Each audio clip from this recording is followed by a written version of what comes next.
এটা একটা মদের দোকান। যে কোনো মদ এখানে পাওয়া যায়।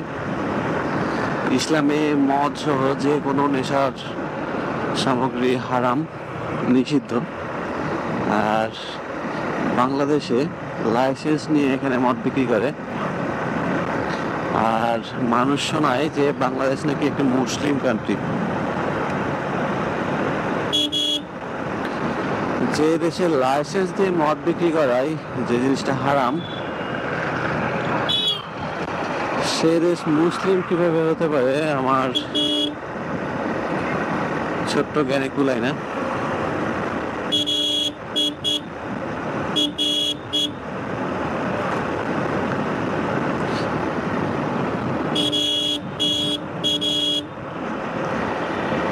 মুসলিম দেশ হলো মুসলিম আইন,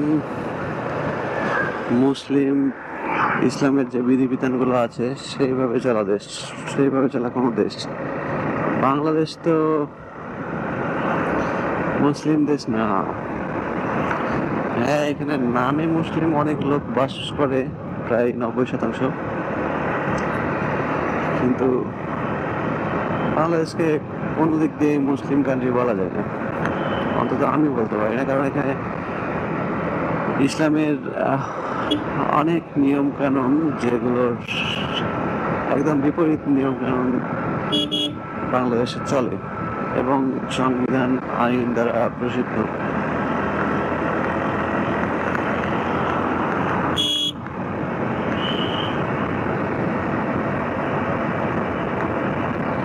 মদ হারাম, মদের দোকান গড়িয়ে দাও, উঠিয়ে দাও। আর সরকার বলে ঠিক আছে, আমি ওকে লাইসেন্স দিয়েছি, সে মদ বিক্রি করবে। আর শুধু সরকারের দোষ দিয়ে লাভ নাই। জনগণ না মদ কিনলে মানুষ টাকা দিয়ে লাইসেন্স নেবে কেন সরকারের কাছ থেকে? আর সরকারি বা এরকম একটা বিষয়ে লাইসেন্স দিবে কেন? নিশ্চয়ই এটা মানুষের মধ্যে খুব পপুলার।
ব্রিজ করেছে, কিন্তু ব্রিজের সাথে যে সংযোগ সড়ক সেটা ঠিক মতো মেরামত করেনি, যার কারণে এই জায়গায়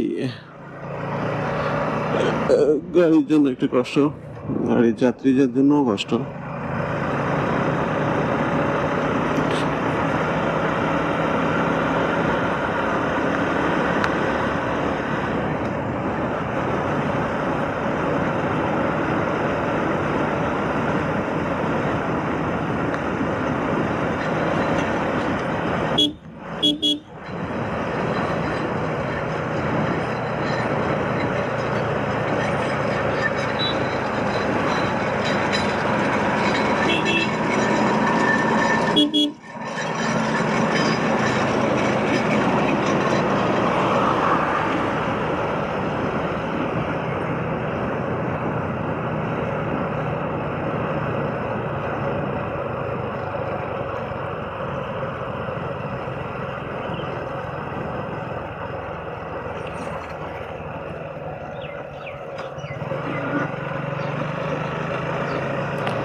এই জায়গাটা অনেক সুন্দর লাগে, উঁচু নিচু উঁচু নিচু।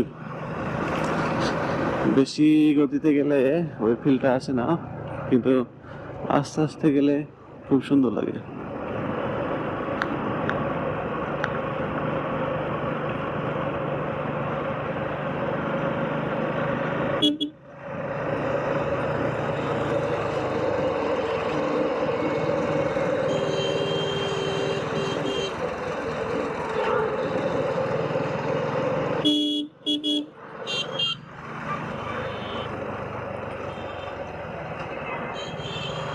ও, আমাকে তো বাবু গোসাইকে ফোন দিতে হবে।